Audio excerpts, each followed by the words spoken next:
Olá, eu sou Rafael Marino, diretor de marketing da Exceed. Seja bem-vindo a mais um Na Linha de Frente, programa que a gente faz com fundadores, empreendedores, executivos que estão liderando as maiores startups do Brasil. A galera que está de fato tomando as decisões mais importantes de crescer uma empresa. No episódio de hoje eu tive a honra de conversar com a Emily Elwell. Ela é cofundadora e CEO da Pentes, a primeira empresa que faz calcinhas e sutiãs absorventes da América Latina. O papo foi incrível. Eu mesmo, do ponto de vista individual, aprendi muito com isso, porque é uma perspectiva que não está ligada comigo diretamente. Então foi muito legal entender um pouquinho sobre as inovações por trás da Pentes, a pegada ecológica, de sustentabilidade, o propósito da empresa e o que ela quer mudar aí no mercado. Espero que você aproveite esse episódio. Emily Elwell, muito prazer em ter você aqui no programa Na Linha de Frente. Uma rápida introdução sobre a Emily. Ela é CEO e cofundadora da Pentes, a primeira marca de calcinhas absorventes da América Latina e pioneira em roupas íntimas que trazem aí conforto, saúde, sustentabilidade, que é um ponto muito forte da marca, e segurança para as mulheres, né? Sempre foi apaixonada aí por inovação, tecnologia, trabalhou com mais de 10 anos no marketing voltado para a saúde, para setores privados, públicos e ONGs internacionais também. Background, se formou em engenharia química, tem um mestrado duplo aí de MBA em saúde pública pela Berkeley, e o objetivo, acho que, da Amy é transformar a vida das mulheres através de tecnologias e soluções. Um pouquinho sobre a Pentes, que foi fundada lá em 2017 pela Emily e a Duda, que é filha do seu marido, basicamente seu sobrinho. Sobrinha, é. Legal.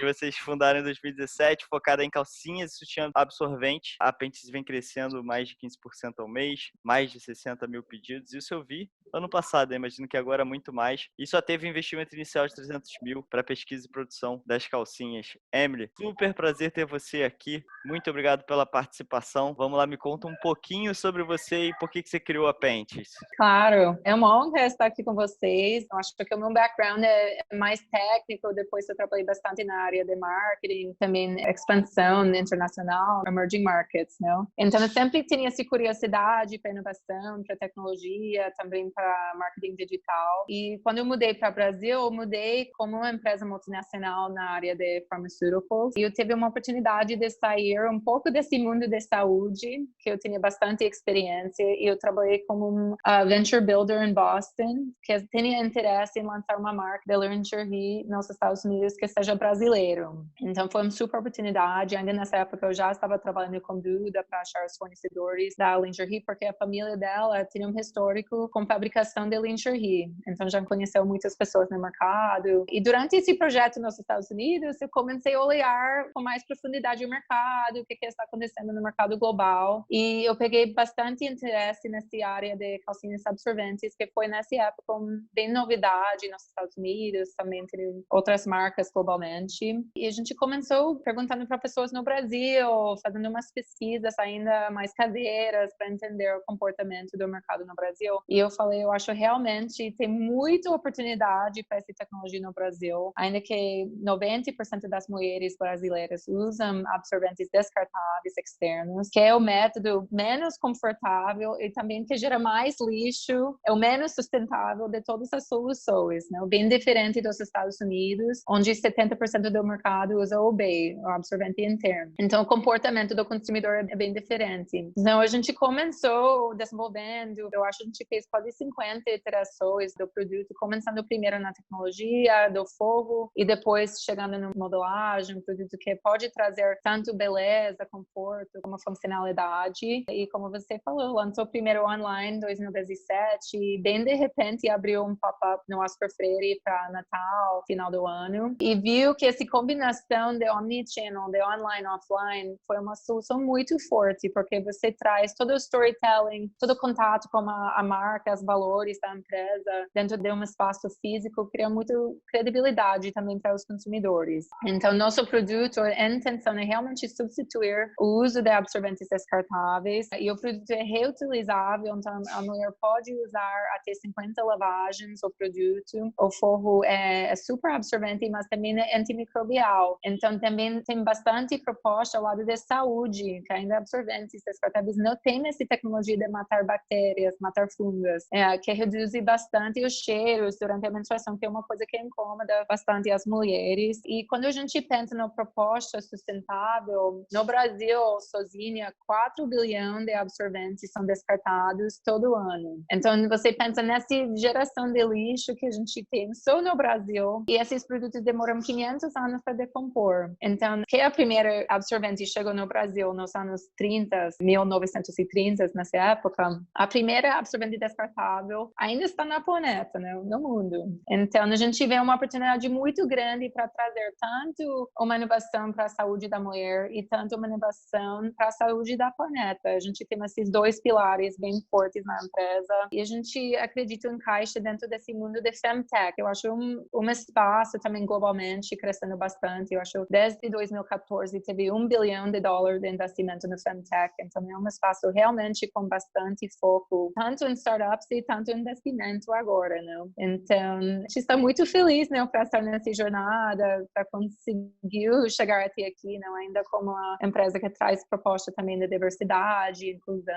A gente quer realmente atender todas as mulheres, tanto ao lado de tamanhos do produto que a gente tem, tanto ao lado de preços do produto. A gente tem um portfólio bem diversificado. Globalmente, eu acredito a gente tem a maior portfólio de todas as marcas nesse espaço globalmente, porque a gente tem calcinhas, a Sutiã Absorvente, que a gente foi a primeira mundial para lançar essa tecnologia, a linha praia, a linha para dormir, a linha da primeira menstruação, que é para teen, né, para meninas, e também lançou uma linha com Sempre Livre, que é de Johnson & Johnson Brasil, no ano passado, que foi um produto mais mass market, com a mesma proposta, a mesma tecnologia das nossas outras calcinhas, mas foi uma parceria, ainda com bastante teste, due diligence no lado de Johnson, para eles entenderem melhor esse mercado e também a gente atingir mais mulheres como um produto mais acessível. Então, a calcinha é R$ 55, é o mais barato do mercado mundial dessa categoria de produto, e a gente está atingindo esse produto tanto online, tanto nas farmácias. Então, eu acho que foi a primeira moda para entrar na farmácia no Brasil. Então, é uma evolução bem bacana, né? Sensacional, Emily. Primeiro de tudo, acho que é parabenizá-la pelo sotaque, pela fluência em português, né? Você é mais uma empreendedora que vê o Brasil com os olhos de oportunidade. Aqui no próprio programa a gente já entrevistou alguns gringos, né, que viram essa oportunidade no Brasil. O mercado de fora, geralmente, nos Estados Unidos também, né, a concorrência é muito maior, então aqui existe muita oportunidade para o pioneirismo. E aí eu queria entender um pouquinho dessa vinda para cá, porque o seu produto ele envolve patente, ele envolve desenvolvimento de um produto novo. A gente sabe que o Brasil é super burocrático comparado com outros países. Eu vi que a marca já tem 2 patentes registradas, uma para a camada de absorvente dos produtos, outra para o processo de costura. Como foi esse processo de desenvolvimento do produto aqui? Quais obstáculos e desafios que você enfrentou para conseguir fazer o desenvolvimento da Pentes como você queria? Isso foi, ainda que eu veio com esse background de pharmaceutical, IP foi uma coisa muito importante para a gente desde dia zero, né, do projeto. Então, a gente sempre tem esse olhar que é importante criar um produto que tecnicamente é muito bom, tecnicamente pode ser protegido,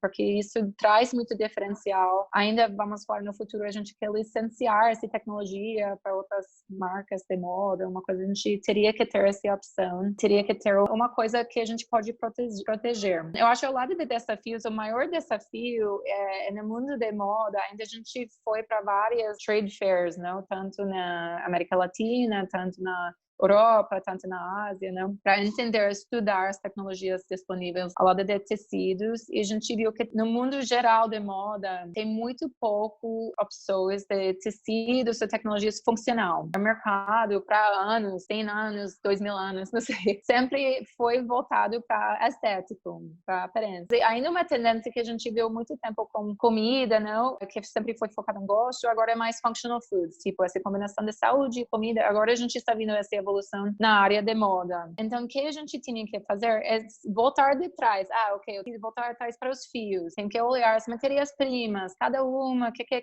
característica, bons, ruins, sempre tem trade-offs, não? Então, a gente testou tanto fios diferentes, materiais, composições diferentes, tanto acabamentos diferentes, tanto combinação de tecidos diferentes, para a gente conseguir chegar no nosso produto, nosso forro. Também na parte de construção da peça, a gente fez 50 iterações da calcinha montada e fez um monte de testes, como foi costurado ao lado. A gente tem uma costura no forro também que ajuda para absorver a menstruação mais rápido e prevenir vazamento aos lados, porque, claro, como qualquer absorvente no mercado, quando a calcinha está cheia, pode vazar pelos lados, não é um produto milagre, é um produto calcinha absorvente, então tem uma capacidade igual a qualquer outro tipo de produto de menstruação. A gente testou bastante para ver como que a gente pode prevenir esse vazamento da melhor forma e segurar o fluxo dentro do forro. Então, isso que entrou esse patente de costura, que foi mais focado no processo de construção mesmo. Então, realmente foi um processo muito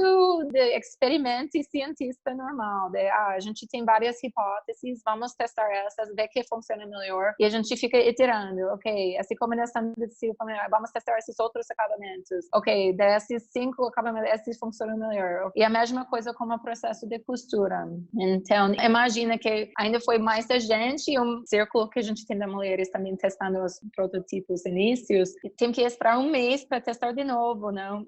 Então, a gente tinha esse ciclo de tipo, cada mês tem tipo uma versão, não, do produto para testar, recebe os feedbacks, já tem que costurar para dar a nova versão para o próximo mês, para todo mundo testar de novo. Não foi uma coisa que você consegue fazer tão rápido. A gente demorou mais de um ano para conseguir chegar no produto que a gente lançou. Sensacional, acho que isso reflete um pouco da cultura do teste e você transformou essa cultura do teste num produto físico, né? Que geralmente até mais fácil de fazer isso, esses testes de startups digitais, 100% online, que fazem esse teste ali ao vivo, né? E acaba sendo mais rápido, é um pouco mais demorado porque você focou nisso e acho que certo, né? No desenvolvimento do produto, o que com certeza faz com que o produto seja ótimo, gere boca a boca, enfim, eu acho que foi uma estratégia muito bem acertada. E um outro ponto que você falou que eu fiquei curioso é que vocês nasceram online e logo depois vocês abriram uma pop-up, uma loja offline, ou seja, é um pouco do caminho inverso, né, do que a gente vê normalmente das marcas fazendo. Marcas de moda nascem geralmente no âmbito offline, com suas lojas, com suas marcas, e depois acabam indo para o online por conta da escalabilidade, do tamanho que é o mercado online. Por que essa expansão? Desde o começo vocês estavam pensando nisso? Quais eram os resultados esperados e os resultados que vocês acabaram vendo na prática ali dessa estratégia? Nesse Venture Builder que eu trabalhei, eu aprendi bastante sobre esse espaço de DNVB, não? Digitally Native Vertically Integrated Brand, não? Ou Direct to Consumer também. Essa proposta de conseguir vender direto para o consumidor final é muito disruptivo. Então, você vê nos Estados Unidos, por exemplo, o Warby Parkers do mundo, que consegue trazer um produto de melhor qualidade, mais barato para o consumidor. Isso é muito disruptivo porque você entrega um produto melhor, uma qualidade melhor, e para o consumidor, você consegue um produto mais acessível. Então, nos dois lados, você cria valor nos dois lados, no lado da empresa e também no lado do consumidor. Então, eu acreditei muito nessa proposta da Direct to Consumer. Ainda no Brasil, um dos meus melhores mentors é o fundador da Amaro, que a gente também foi para a mesma faculdade, né, nos Estados Unidos. E eu vi também que esse modelo funcionou bem para eles e eu senti que foi o caminho certo para a gente testar um produto novo. Também, quando você pensa no mercado de digital marketing, é mais fácil entrar num espaço como um produto mais específico. Todo o marketing digital fica mais eficiente. Então, eu já entendi que para os recursos que a gente tinha, para fazer ainda uma coisa bootstrap, varejo, não ia ser um caminho fácil para a gente. E é melhor ainda lançar online, testar online, contato direto também com os consumidores. Todos os feedbacks a gente pede desde dia zero da empresa, quando a gente lançou. A gente ainda tinha sistema de avaliação em todas as compras para receber feedback, tanto quantas estrelas do produto, tanto quantas horas ela usou o produto. Porque para mim isso é a meta mais disruptiva do consumidor e entender para cada modelo da Pinterest que a gente tem, qual é o médio da horas que ela está usando. A gente tem muitos clientes que usam mais de 8 horas, mais de 10 horas, que é quase um dia inteiro, pelo mínimo um dia de trabalho. Isso entregue para o consumidor uma experiência de, eu esqueci que eu estava menstruada, para mim foi um dia normal. Você criar um impacto emocional muito grande, uma nova experiência com o próprio corpo dela. E para esse tipo de feedbacks também, online, é um canal muito bom para receber feedbacks, fazer interação. Então, nos primeiros 6 meses, realmente a gente lançou online em agosto de 2017 e a gente vendeu todo o nosso estoque em 3 semanas. A gente comprou o que a gente achou foi 3 meses de estoque e já vendeu tudo em 3 semanas. Então, a gente ainda viu que é um canal muito forte, não? claro, agora, com tudo acontecendo no mercado com o coronavírus, a gente está pulando anos no Brasil com número de compradores online, mas nessa época, com certeza, foi na faixa de 5%, 6% do comércio brasileiro foi online. Então, ainda foi um pedacinho, uma representação de onde pode encaminhar nesse negócio.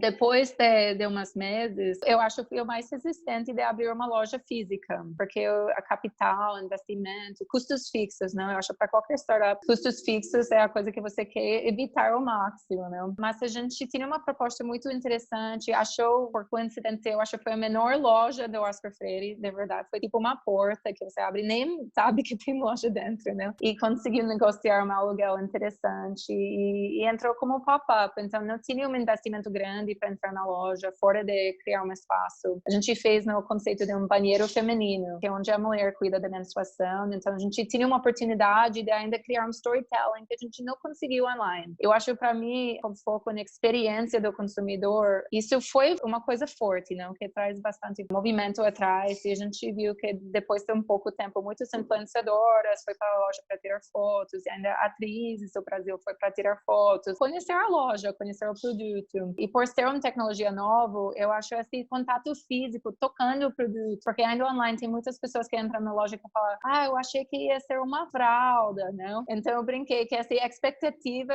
em comparação de realidade, que a expectativa foi fralda. Nunca pensei nisso, não? E ela tocou na loja e eu fiquei, nossa, é uma calcinha linda, parece uma calcinha normal. Eu falei, claro, isso sempre foi a intenção. Mas você não recebe esses feedbacks online, não? Porque essa pessoa deixa de comprar. Na loja, você recebe esses feedbacks e você, talvez a gente tenha que colocar mais essa comunicação online, que não é uma fralda, que não, tipo, é bonita, parece uma calcinha normal. Então, a gente recebeu muitos insights dos consumidores na loja física que a gente voltou e implementou na comunicação online também. Então, por isso, a gente é muito fã, acredita muito nesse formato de omnichannel, e eu acho que vai ajudar qualquer tecnologia nova, mas no nosso caso, crescer no Brasil. A gente tem a intenção de expandir nos dois canais. Fantástico, Emily. Legal ver como um canal ajuda o outro. E o que eu achei mais interessante foi que você falou de produto de nicho, muito difícil de começar offline, você tem uma vantagem imensa do online, de custos e tudo mais, e dos testes, né, de você acelerar isso e ter um loop de feedback muito mais rápido. E aí depois com o offline você ter um pouco mais de profundidade, digamos assim, nesses feedbacks. Muitas das vezes os consumidores, né, online, por exemplo, são silenciosos, não falam muito, não querem dar muito feedback, mas você com volume acaba tendo um número maior, e no offline você consegue ter a profundidade de tirar as dúvidas, de ver a pessoa usando, de ver quais são os problemas ou as percepções, né, que ela tem. Então, um vai ajudando o outro até em termos de comunicação no site, em termos do que tem que falar, os pontos mais fortes, as dúvidas que você tem que priorizar. Agora, outro ponto também que eu queria aprofundar, que você acabou falando um pouquinho aqui, em termos da sustentabilidade, né, e como isso é uma bandeira super forte da Pentes, acho que o pessoal vai entender um pouco o porquê. Eu vi que o absorvente descartável, né, que é usado pela maioria das pessoas ainda hoje em dia, chegou no Brasil lá na década de 30, ou seja, estamos falando de muitos tempo atrás. E desde então não teve muito inovação em termos da essência do produto em si, né? Você vê absorventes descartáveis com abas, com, enfim, tamanhos diferentes e tal, evoluções no produto em forma de especificações, mas não de um novo produto, né? E o que você até comentou, um absorvente leva em torno de 500 anos para se decompor. E eu tava vendo também que uma mulher usa cerca de 12 mil a 15 mil absorventes ao longo da vida. E no Brasil, pelo que eu vi também, não existe um processo de reciclagem para esses absorventes. Então, o volume de descardado e o lixo que se cria é absurdo. E aí eu queria entender um pouquinho com você, Emily, como é que você enxerga esse cenário de falta de inovação? Eu sei que, basicamente, os presidentes e CEOs dessas gigantes, né, do tipo Unilever, que faz o produto em massa, o produto descartável, são homens. Eu não sei se isso afeta em alguma coisa a falta de inovação. Por que você acha que demorou tanto tempo para surgir uma alternativa do tipo da Pentes?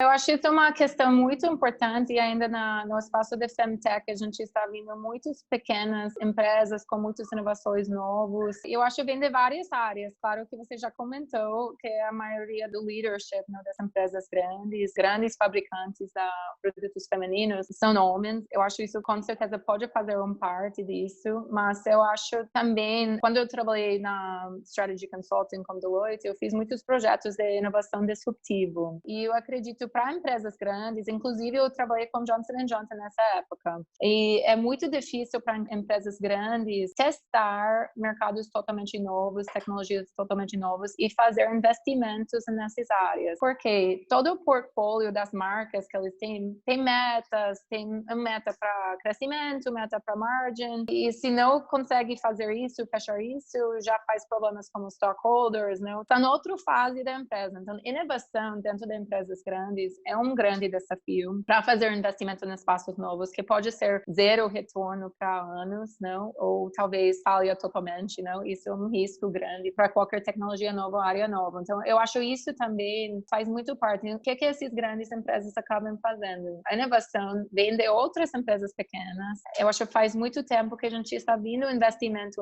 também em empreendedores mulheres, startups focados no mercado feminino.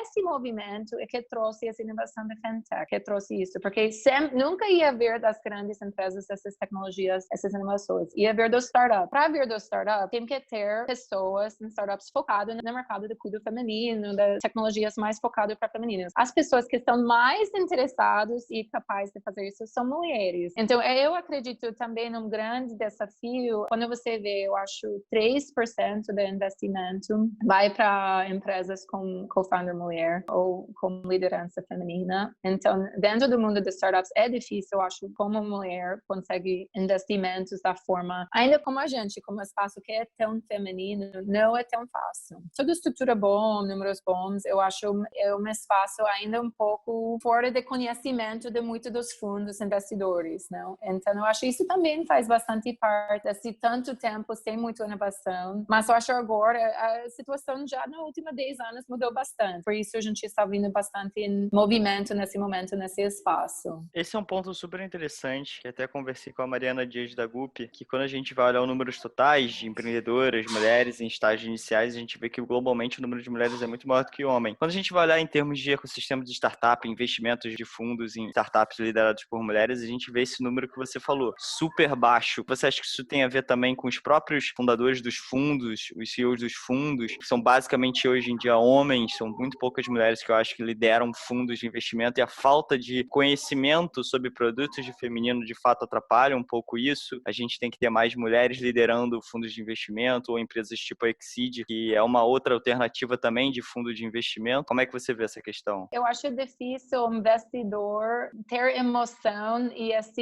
animação para investir numa empresa que ele não consegue realmente entender a proposta do produto. Eu acho para qualquer área, não? Mas no nosso caso, que por exemplo, a maioria dos fundos é liderado por homens, que eles não conseguem testar o produto e entender o impacto, tanto no conforto, tanto na sensação, na emoção também, que ela sente, agora estou sentindo mais seguro, não? Ainda quando a gente vê o mercado de feminine care, segurança, a sensação de segurança, que é uma coisa emocional, mental, é uma das primeiras prioridades para consumidores. É muito difícil transmitir essa proposta para esse tipo de audience, não? Mas eu acho que está evoluindo também, e agora a gente está vendo também mais investidores mulheres entrando no espaço. Então a gente vê muitos fundos ainda mais focados em tipo female funded, e eu acho que isso ajuda bastante também em toda parte da captação e abre mais portas para mulheres empreendedores, sem dúvida. Fantástico. E entrando um pouquinho nesse ponto que você falou de segurança e inovação, né? Eu até, antes da gente dessa na conversa, eu conversei com algumas mulheres até para entender um pouco a perspectiva delas, e realmente esse é um dos principais pontos de preocupação, é a mulher achar que vazar a calcinha, vai ter preocupação com vazamento, por exemplo, será que essa calcinha ela aguenta o fluxo que eu tenho? Será que vai vazar? Eu vou ter que usar mais de uma por dia? Quais as inovações que de fato a Pentes trazem por trás do seu produto? Funciona para mulheres de todos os fluxos? Qual a diferença do produto da Pentes para os descartáveis e para os coletores, que é um outro formato também? O que a Pentes traz para o mercado de diferente? Eu acho que a nossa tecnologia é a melhor tecnologia que traz um forro fino, mas muito funcional. Então, isso foi a combinação que a gente queria entregar. Então, quando a gente fez os testes no lançamento, nossa calcinha estava conseguindo uma capacidade na faixa de dobro das outros mercados nessa época, mas com uma espessura bem fina, não? Então, isso foi nossa intenção de conseguir uma capacidade muito maior, diferenciada ao lado de funcionalidade e segurança, como você falou, mas tem que ficar uma coisa fralda que incomodar a mulher ao longo do dia. Então, e ao lado dos fluxos, a gente sempre recomenda que qualquer mulher ela tem que provar como qualquer absorvente para ver quantas horas o produto vai funcionar para ela. Realmente fica muito variável. gente tem mulheres que usam nosso fluxo leve para 10 horas, que a gente tem calcinhas para cada tipo de fluxo. Então, fluxo leve, fluxo moderado, fluxo intenso. E a gente também tem um shorts para fluxo noturno para dormir. Tem outras pessoas que usam o fluxo intenso para 6 horas e tem que trocar, porque cada corpo é muito diferente. Tem umas mulheres que menstruam ao longo do ciclo 30 mililitros, tem outros que menstruam 90 mililitros. Então, não é uma coisa que toda mulher menstrua exatamente igual. E também como o mesmo fluxo, que é essa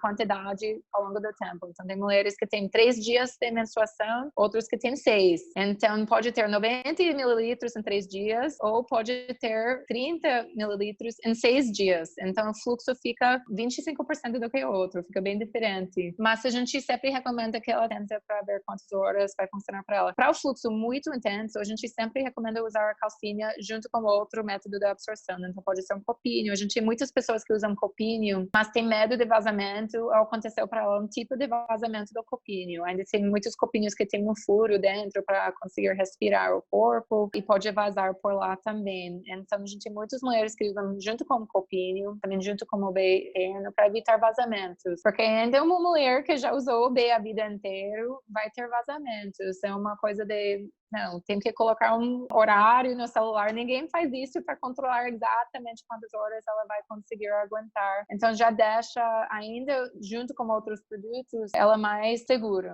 que eu acho foi a intenção que eu falei. Eu acho isso um ponto interessante de calcinhas absorventes especificamente, é que todo produto menstrual ela usa junto com calcinha. Então, ela pode usar a calcinha sozinha ou também junto com outros produtos. Então, um produto que pode ser substituição ou pode ser usado em combinação com outros produtos. Então, por isso a gente acredita, daqui a 10 anos, eu acredito que vai ser a categoria dentro da portfólio de menstruação maior, porque dá para usar tanto em combinação e tanto sozinha, e todo produto menstrual usa com calcinha normal, então fica uma oportunidade muito grande, não? Então, pentes para todos os tipos, para todas as mulheres, para todos os fluxos. Acho que é um pouco disso que a Pentes traz para o mercado. A segurança, que é um ponto super sensível para a mulher. A questão do conforto, porque ela continua sendo fininha e tendo a mesma capacidade que outros absorventes. Então, super legal. Agora, sobre esse ponto, eu queria entrar na questão da precificação, né? Que é um ponto que a gente falou aqui sobre quantos absorventes a mulher acabam comprando em sua vida, ou seja, isso significa custo, né? Durante a sua vida. E a Pentes entra um pouco nisso também, levantando a bandeira da sustentabilidade e a questão de você ter que diminuir os seus custos, porque é um produto que tem um ciclo de vida muito maior, como você falou, 50 lavagens em média. Como é que foi o racional da reprecificação para esse produto novo, né? Você entrou no mercado com produtos descartáveis usados em massa super mais acessíveis, né? E você traz um produto que tem um ciclo de vida maior, porém ele é bem mais caro, né? A gente vê calcinhas, como você falou, com parceria com a Sempre Livre de 50 e poucos reais, mas acho que a Pentes gira em torno de 70 a 100 e poucos reais, né? Como é que foi fazer essa precificação aí desse produto novo no Brasil? Perfeito. Claro, a gente queria um produto que se paga, não? Então, isso foi importante para a gente trazer uma coleção de calcinhas que seja acessível para o mercado e para diversas mulheres, não? Então, ainda a calcinha do Sempre Livre, que é R$ 55, é bem mais acessível mesmo. Mas quando a gente lançou a faixa de preço, foi 75 até R$ 95.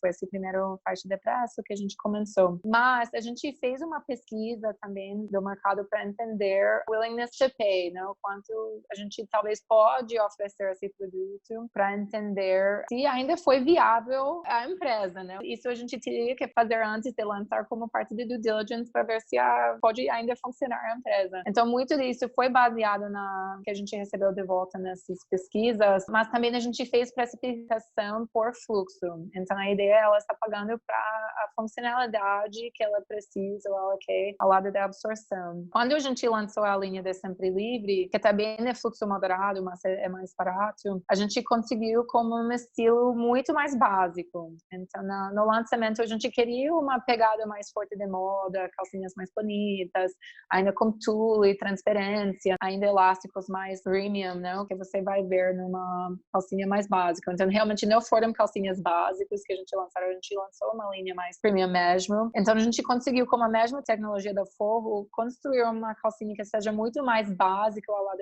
estético. Ainda tem muitas coisas de eficiência no corte e do tecido, né? Que a gente conseguiu diminuir esse custo para trazer esse produto de sempre livre. E a gente viu uma oportunidade grande, ainda se fosse ia roubar um pouco da nossa venda da nossa linha principal, premium, a gente viu uma oportunidade grande e também uma obrigação de trazer o produto mais acessível para todas as mulheres. Então, isso foi nosso objetivo com isso. E misturado a isso, vocês levantam muito forte essa questão do consumo consciente, né, de não precisar mais descartar tanto lixo, sustentabilidade ecológica. São fortes bandeiras aí que vocês levantam como marca. Inclusive, acho que foi um dos motivos, né, de deu força para o desenvolvimento do produto em si. Agora, essa questão da sustentabilidade, ela é facilmente vista na questão do produto. Agora, internamente, como é que vocês aplicam essa sustentabilidade? Existe sustentabilidade na produção do produto, na escolha dos fornecedores? Como é que isso impacta o economics, né, de uma empresa? Eu, inclusive, vi que vocês são parte do Sistema B, né, que é um movimento mundial que une empresas que focam em lucratividade, mas também obrigatoriamente na sustentabilidade social e ambiental, o que eu considero uma forma muito mais inteligente, né? Se todo mundo criasse negócios pensando, obviamente, no lucro, porque nenhuma empresa sobrevive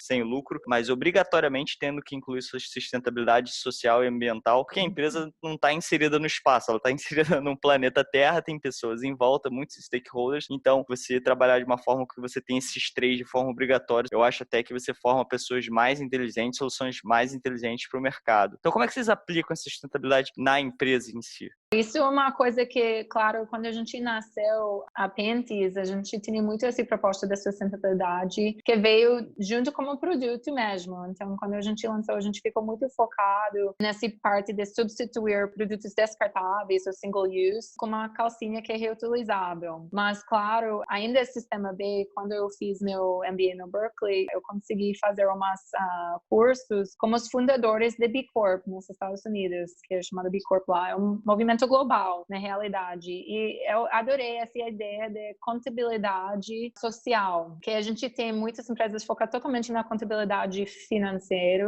Todo o conceito de Sistema B é contabilidade social. Então, nós temos essas 5 áreas de governança, trabalhadores, meio ambiente, clientes e também comunidade, que inclui toda a parte de fornecimento, logística, que a gente tinha que fazer um estudo profundo, né, da empresa para a gente ver como a gente pode melhorar tanto nossos produtos e tanto nossos processos. Então, no ano passado, a gente fez um anúncio que a gente sempre gosta de evoluir cada ano com umas novidades grandes da marca. E a gente trocou todos os nossos tecidos externos para tecidos biodegradáveis, que é também uma tecnologia brasileira, desse poliamida, não? Que a maioria da lingerie usa esse tecido poliamida, que demora 50 até 100 anos para decompor. E nosso produto decompor em 3 anos.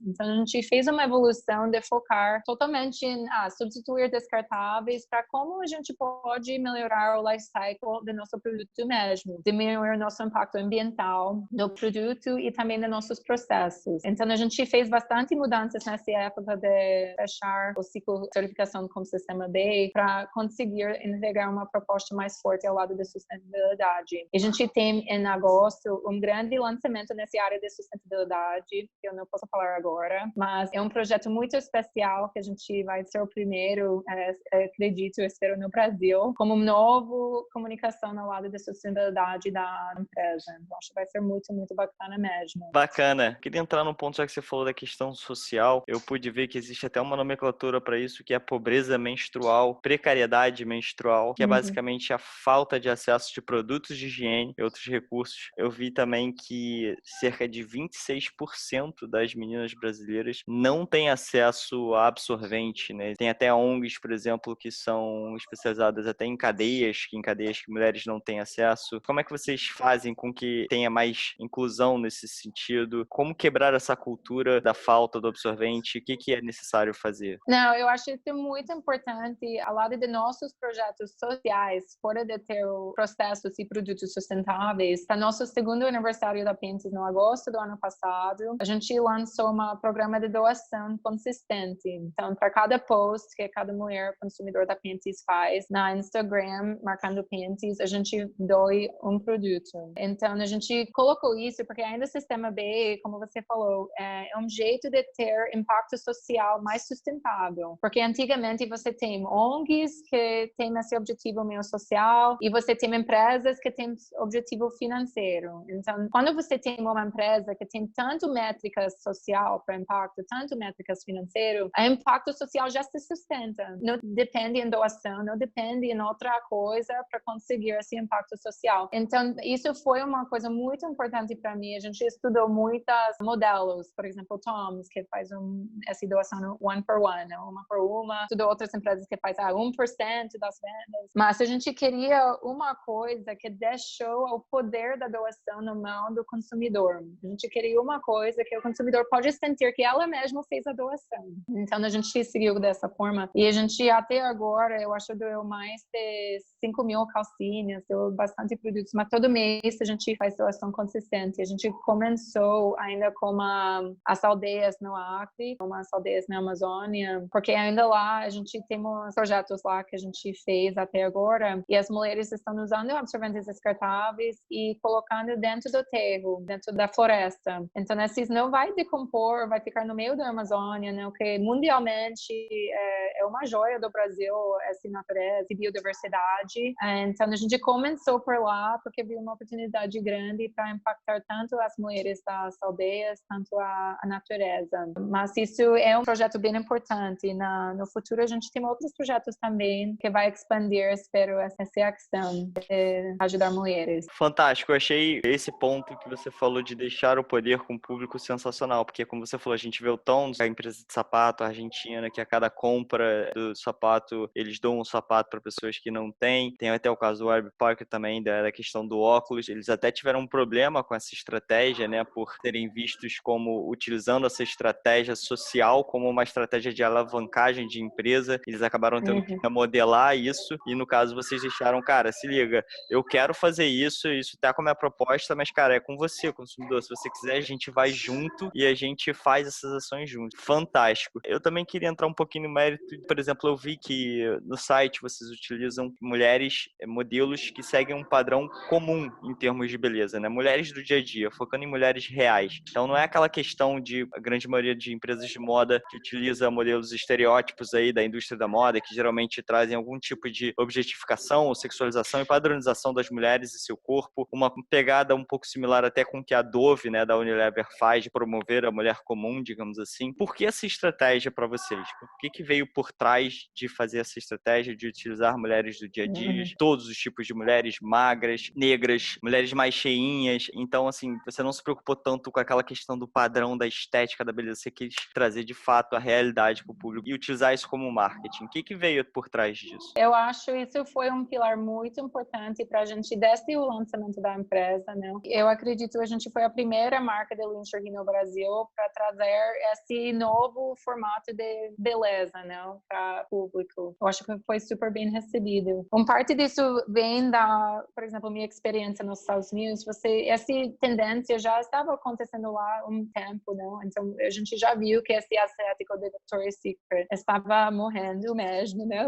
E não foi uma coisa mais moderna, não foi uma coisa que pessoas conseguem relatar muito. E que a gente tem um produto inovador, a gente também tem que ter uma comunicação inovadora. E um pouco também idealistic, né? Como trazendo todos os formatos de corpo, todas as cores de pele. Porque realmente eu espero que o mundo daqui para frente é mais esse mundo de autoaceitação, mais esse mundo de integração, de aceitação dos outros. Então, eu acho que a gente quer levantar esse pilar para trazer isso ao máximo, para ajudar nesse movimento mesmo. A gente acreditou bastante nisso. Mas também uma coisa que a gente viu ainda nos dados do Instagram, nos engajamentos, tudo, é que engajamento para as fotos com essas mulheres mais fora do padrão de beleza estereotípico foi muito bom. Foi ainda melhor do que as fotos normais. Então, a gente viu que a estratégia não foi só uma coisa que a gente acreditou, que a gente queria apoiar, mas também foi uma coisa que o público, a comunidade acreditou também e queria apoiar também. Então, eu acho que isso foi muito bacana, que a gente viu os feedback também muito positivo e engajado com essa comunicação. Fantástico. Recentemente a Pentes lançou uma plataforma para as mulheres gerirem seu próprio dinheiro, né? Eu acho que a Pentes atua aí de várias formas super legais. Eu acho que esse empoderamento em relação a gerir o próprio dinheiro, tornar mulheres mais investidoras, terem noção, né, do seu patrimônio e como gerir os seus investimentos é interessantíssimo. Eu vejo que as mulheres estão começando a despertar um pouco para essa questão do gerenciamento das próprias finanças. Eu acho que o Covid, se tem lado positivo, é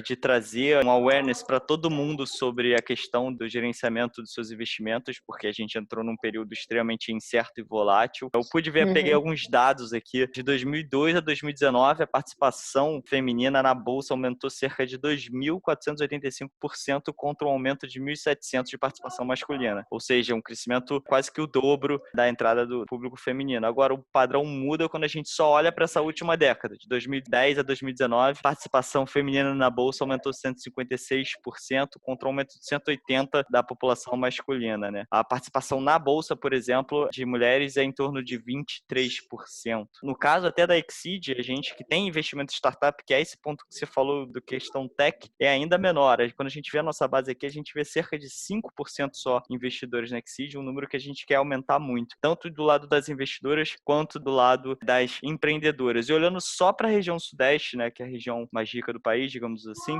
a gente tem mais de 70% dos nossos investidores, percentual de investidores masculino e feminino. A B3 é composto de 76% homens e 24% de mulheres, né? E na Exceed, no Sudeste, chega a ser um pouquinho maior o número de mulheres, tem 9% de mulheres e 91%. Então, vocês vieram com essa iniciativa super legal de criar uma plataforma para as mulheres, para empoderar a mulher. Isso é fruto de querer empoderar a mulher? Por que que numa empresa de calcinhas absorventes, a necessidade de criar um portal sobre isso, né? Além do fator cultural, né, que eu acho que a gente acaba de ver sobre esse descolamento entre homens e mulheres quando o assunto é investimento, mercado financeiro e tudo mais. O que você vê que vem mudando em relação a isso? Por que dessa iniciativa? Do nosso lado, a gente vê conteúdo que a gente constrói como marca, como um produto. Eu acho isso muito importante. Por exemplo, ela vai comprar uma calcinha e a calcinha tem uma vida de 50 lavagens, 2 anos, uma coisa assim. Então, entre esses 2 anos, eu quero que ela consome meu produto de conteúdo que ajuda também para ficar perto da marca, também para Pentes entregar um valor para o consumidor durante esse tempo, porque o life cycle da compra do nosso produto é maior. A gente tem que ter um valor que a gente consegue entregar durante esse tempo. Então, eu vejo muito diferente de outras empresas, outras estratégias. Para a gente, conteúdo é um produto importante, que a gente investe bastante nisso. E quando a gente vê o espaço de empoderamento, o empoderamento feminino é um pouco uma palavra ou frase usada demais, né? Todo mundo quer empoderar mulheres, mas como? Então, a gente está numa fase de construir fios ou construir filosofias, approaches específicos, como a gente realmente pode empoderar mulheres. Nossa comunidade também, ainda nossos colaboradores, tanto que a gente tem 90% da empresa é mulher também, né? Então, a gente tem muito esse foco de como a gente pode trazer uma coisa que realmente ajuda ela. Quando eu mudei para o Brasil, uma coisa que ainda mudei da Suíça também, que eu estava trabalhando lá anteriormente, comecei a empresa farmacêutica. Uma coisa que me surpreendeu um pouco foi os custos das contas bancárias no Brasil, muito alto. Nos Estados Unidos você nem paga mensalidade para ter uma conta corrente. Ainda na Suíça, os custos aqui estavam ao mesmo preço do que a Suíça para uma conta, né? Isso não faz sentido. Então, isso foi uma coisa que me chocou um pouco nessa época. Eu notei ainda pessoas dentro da minha comunidade, das mulheres que eu conhecia, às vezes muitas mulheres adultas que não têm conta corrente, que você pode mandar para meu marido, né? Eu nunca vi isso na minha vida. Tipo, achei muito estranho, como qualquer adulto, né, de qualquer sexo, nem faz diferença o sexo da pessoa, não pode ter conta corrente, porque isso é uma coisa tão básica da educação financeira que você teria que ter dos seus pais, não sei, de um lugar, né? Eu comecei perguntando bastante para pessoas, a gente encontrou também esse Carol da Elos Investimentos, da XP, acho um projeto da XP que tem esse foco em empoderar mulheres. Eu conversei bastante com ela e a gente desenvolveu essas 6 áreas de conteúdos focadas no empoderamento feminino, porque foi um assunto que eu acredito que tem muito espaço para ajudar, porque eu acho que faz parte da independência financeira, faz parte de qualquer pessoa, seja mulher, seja homem, de se sentir livre, de ter liberdade, de estar empoderada como consumidor, mas como pessoa também. Então, eu acho que foi um projeto mais de paixão mesmo, de realmente trazer isso. A gente tem outros projetos, portais assim, que a gente está querendo lançar no futuro, mas foi bem especial. A gente ficou muito feliz com a recepção. Fantástico, eu acho que o interessante e muito legal disso é que não necessariamente a marca representa o produto que ela vende, ela representa um propósito muito maior, né? O que te permite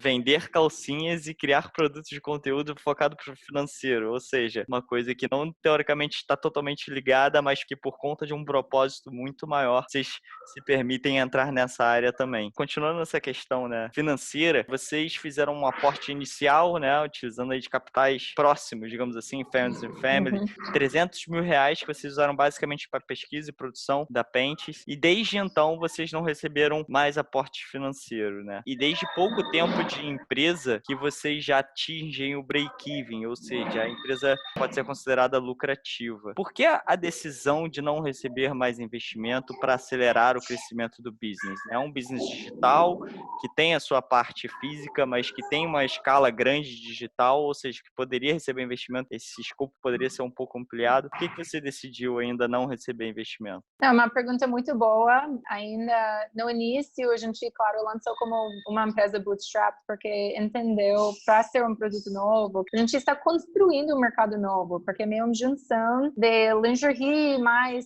feminine care, mais, vários mercados. Ainda tem pessoas que usam o produto para incontinência urinária, tem que usam para pós-parto também. Então, é várias indústrias meio tradicional que a gente está juntando. Então, quando a gente lançou, a gente não sabia quanto tempo ia conseguir. E a gente conseguiu o break-even em 8, 9 meses nessa faixa. Então, a gente viu que estava funcionando, a gente estava conseguindo crescer da forma orgânica também, como fluxo da caixa da empresa. Mas, com certeza, daqui para frente, a gente tem a intenção de captar investimento. A gente já conversou com vários fundos, estamos negociando agora como uma proposta também. Mas a gente acredita, para acelerar daqui para frente, por exemplo, até agora, eu acho que a gente teve muita sorte que conseguiu já crescer uma empresa double digit mês ao mês, como funciona. Isso é muito raro mesmo, né? Então, todo dia a gente agradece que a gente conseguiu até aqui. Que a gente tem uma visão bem global para a empresa, que a gente acredita que a gente tem a melhor tecnologia do mundo, que a gente tem o melhor conforto do mundo, que a gente ainda é diferenciado das outras marcas globais, que, por exemplo, são dos Estados Unidos, mas fábrica na China. A gente tem todos os fornecedores fábricas perto da gente aqui no Brasil. A gente consegue fazer a inovação muito mais rápido com essa proximidade. Mas para fazer esse investimento tanto no estoque, tanto em equipe, tanto em mercados novos que tem muito risco, a gente sabe que a gente provavelmente vai ter que fazer uma captação. Fantástico, Emily. A gente aqui acho que passou por muita coisa bacana sobre essa história de empreendedora, de por que entrar no Brasil, sobre a Pentes, sobre o mercado de absorvente, a questão toda de sustentabilidade por trás, tanto no produto quanto na empresa em si. Emily, queria saber quais foram os livros aí que mudaram a sua vida? Um livro que eu gosto muito, Innovator's Dilemma, por Clay Christensen, e um outro autor, Michael Rayner, que eu consegui trabalhar com ele direto quando eu trabalhei no Deloitte. E é totalmente focado nessa filosofia de disruptive innovation, de inovação disruptiva. E quando a gente estuda empresas que conseguiu fazer uma inovação disruptiva, sempre foi baseado numa mudança da competição. Então, por exemplo, para seu celular, antigamente foi o tamanho, que foi mais pequeno, e todo mundo optimizou para isso. Depois saiu o smartphone, mudou totalmente a nível da competição. Agora é mais funcionalidade de tirar foto, de fazer FaceTime, de fazer outras coisas. Então a gente vê qualquer mudança que você muda o nível de competição, você consegue gerar um impacto bem bacana no mercado. Então eu acho que foi um livro que ainda desde o início da minha carreira fez uma grande mudança ao lado da minha visão, perspectiva como pessoa. Eu acho que recentemente eu gostei também bastante de Sapiens. Eu acho que Sapianas, né? O que eu acho que fala muito dessa histórica da humanidade. Eu acho para qualquer pessoa que é interessada na sustentabilidade, o futuro de onde a gente está encaminhando como geração, muito bacana. Legal, Emily. Eu particularmente amei esse livro do Sapiens, já porque você começa a ter uma noção muito diferente da humanidade, da nossa evolução, a diferença da nossa evolução biológica, da nossa evolução de comportamentos e novos hábitos que são completamente descolados, né? A gente é o mesmo ser humano de milhares e milhares e milhares de anos atrás, mas hoje em dia a nossa cultura, né, e os hábitos que a gente tem é completamente diferente de como a nossa biologia mudou. Esse livro é super legal. Todo programa a gente põe aí os empreendedores numa posição de... E se você tivesse agora, Emily, em rede nacional, então todos os empreendedores e empreendedoras do país te olhando, que mensagem você transmitiria? Que recado você daria para esse pessoal agora? Para mim, a coisa mais importante, eu gosto muito desse depoimento, seja a mudança que você vê no mundo, né? Eu acho muito importante a gente que tem uma oportunidade de liderar uma empresa, pense no impacto que a gente está gerando, no legacy, não? Que a gente está criando. A vida é muito curta, não? Então, não faz sentido a gente focar totalmente em,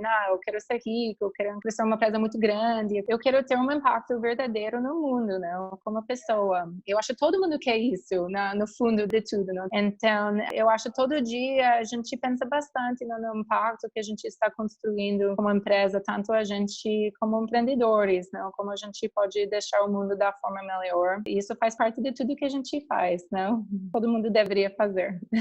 Todos sejamos agentes da mudança, né? A gente não pode esperar que nada mude se a gente não muda, se a gente não consegue mudar nós mesmos, a gente não pode esperar que todo mundo mude. Muito obrigado, Emily, papo sensacional. Eu achei incrível, principalmente por um assunto que eu tenho zero proximidade pessoalmente falando, de aprender bastante com você, como uma empreendedora, como mulher, como ser humano. Obrigado pela sua participação. Obrigada, Rafael. Amém. Muito obrigado por ter assistido mais um episódio de Linha de Frente. Hoje a gente contou com a Emily Ewell, cofundadora e CEO da Pentes. E foi muito legal ver as inovações que a Pentes traz para o mercado, o propósito que a empresa tem, a preocupação da Emily com toda a comunidade das mulheres e o empoderamento. Bem, como sempre, a gente vai botar os livros e todos os materiais que a gente falou bem aqui na descrição do episódio. Não esquece de curtir o canal e ficar atento aos próximos episódios. A gente se vê em breve.